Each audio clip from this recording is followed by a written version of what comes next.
बिना किसी के गठबंधन के पंचायती राज चुनाव लड़ने जा रहे हैं और बड़ी मजबूती से इस चुनाव में राष्ट्रीय लोकतांत्रिक पार्टी दमखम दिखाएगी। लोगों को आपस में झगड़ाने का काम किसी ने किया है वो भारतीय जनता पार्टी ने यहाँ जैसलमेर, बाड़मेर और यहाँ जोधपुर संभाग में किया है। ओरण और गोसर बसाने के लिए ही प्रयास कर रहा हूँ, लड़ाई लड़ रहा हूँ और बहुत जल्द बड़ी संख्या में हम जाकर जो हमारे यहाँ के जैसलमेर के बुजुर्ग, जवान, माताएं, बहनें और सभी जो ओरण बसाने के लिए जयपुर की ओर निकले हैं उनका समर्थन देने के लिए हम लोग जाएंगे। हमारा शुरू से ही उद्देश्य रहा है नौजवानों को मौका देना। उस गारंटी के साथ अगर रैली होगी तो होगी, अन्यथा दूसरे नेताओं की तरह खाली ज्ञापन देकर जाने वाला हमारा काम नहीं। सर, सबसे पहले तो जैसलमेर में जो ज्वलंत मुद्दा चल रहा है कि 700 किलोमीटर की लोग यात्रा निकाल के तनौट से जयपुर जा रहे हैं, ओरण यात्रा, उस पर आपका क्या वो है? आप कब समर्थन में उनके में पहुंच रहे हैं? देखिए, ओरण हमारी साझी धरोहर है और ओरण को बसाने के लिए हमारे पूर्वजों ने यहाँ एक तरह से इस जैसलमेर में ओरण और गोसर बसाने के लिए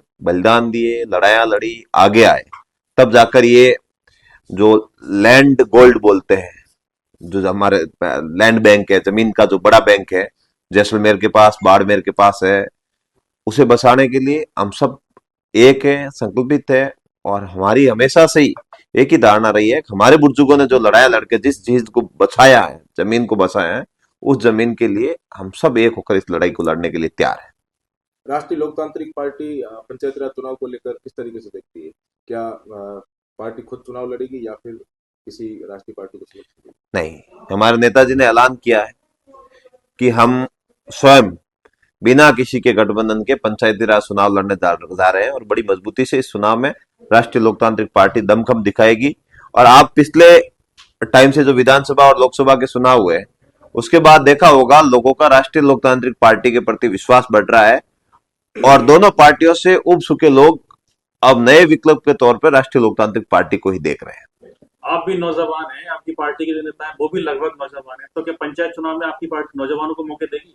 हमारा शुरू से ही उद्देश्य रहा है नौजवानों को मौका देना। आप पूरे के पूरे जितने हमने 87 सीटों पे चुनाव लड़ाए थे विधानसभा का, उसमें आप देखो कि हमने कम से कम 25 से 30 टिकट ऐसे थे जो हमने 40 से कम उम्र वाले नौजवानों को दिए, लोगों को दिए।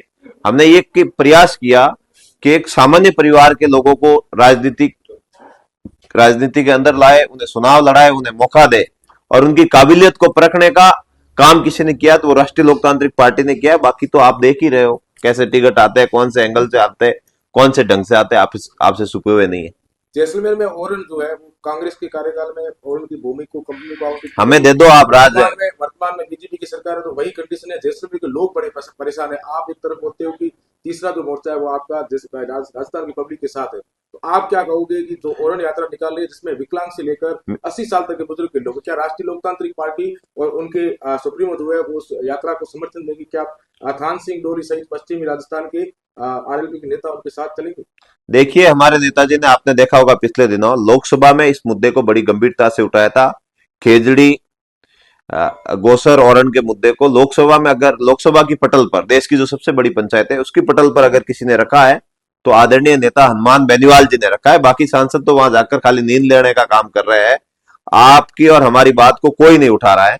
मेरी आदरणीय नेताजी से बात हुई है और मैं तो हमेशा ओरण और गोसर बसाने के लिए ही प्रयास कर रहा हूं, लड़ाई लड़ रहा हूं और बहुत जल्द बड़ी संख्या में हम जाकर जो हमारे यहाँ के जैसलमेर के बुजुर्ग, जवान, माताएं, बहनें और सभी जो ओरण बसाने के लिए जयपुर की ओर निकले हैं उनका समर्थन देने के लिए हम लोग जाएंगे।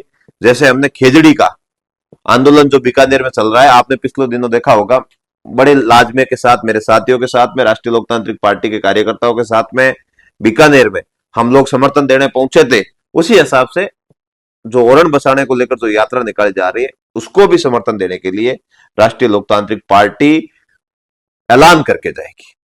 भाजपा के 2 साल कार्यकाल को लेकर क्या कहोगे? आप देख ही रहे हो, आप निर्णय कर लो कैसा कार्यकाल है। जनता देख ही रही है क्या कार्यकाल है, कितने बड़े स्तर पे कोई काम हुआ हो या फिर जैसलमेर के लिए कोई विशेष सौगात दी हो या फिर हमारे पूरे जोधपुर संभाग के लिए भी कोई ऐसा मुझे कोई ठोस काम नहीं दिख रहा है जिससे लोग संतुष्ट हो।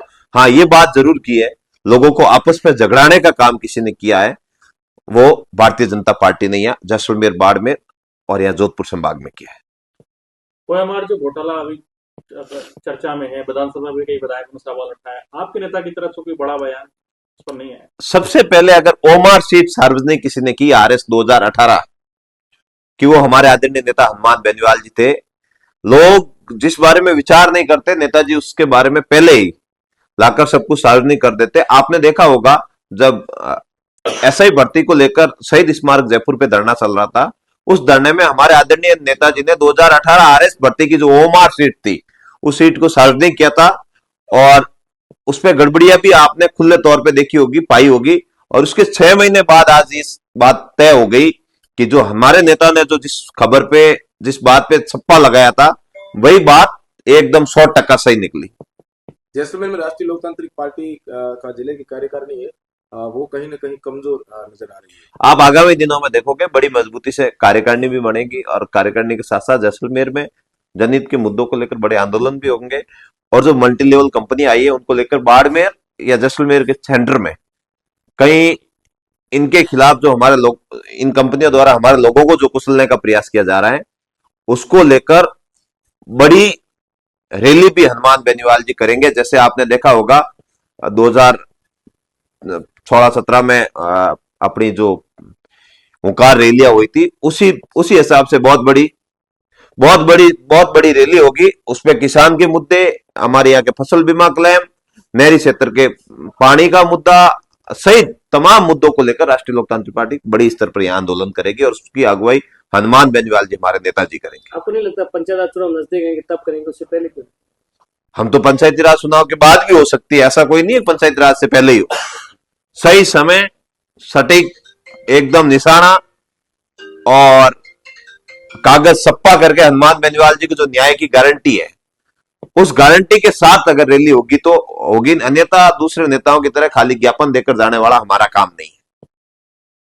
आज जैसलमेर यात्रा पर है, क्या कहोगे? मैं तो यही कहूंगा जैसलमेर वासियों से कि हमेशा जो हमारी परंपरा रही है सबको साथ में लेकर चलने की, छत्तीसी कौम के लोग ये आपस में भाईचारा बना के रखे, एक रहे, हमारे क्षेत्र को आगे बढ़ाने में सभी वर्ग, हिंदू, मुस्लिम, सिख, ईसाई, जो हमारे यहाँ भारतवर्ष में निवास करते हैं वो सभी लोग एक होकर इस जैसलमेर को आगे कैसे बढ़ा सकते हैं, इस जैसाना को आगे कैसे बढ़ा सकते हैं, इसके लिए प्रयत्न करना चाहिए। नफरत की राजनीति से ना तो जैसलमेर का भला होगा, ना इस क्षेत्र का विकास होगा, और ना ही आने वाले समय में जो हमारी युवा पीढ़ी है उसको एजुकेशन और दूसरे जो आप कामकाज के रास्ते नहीं ले जा सकते, सिर्फ और सिर्फ उनको राह भटकाने का काम हम लोग कर सकते हैं, अगर इस तरह की जो नफरत की राजनीति पिछले 2 सालों से मैं देख रहा हूं जैसलमेर बाड़मेर में हो रही है।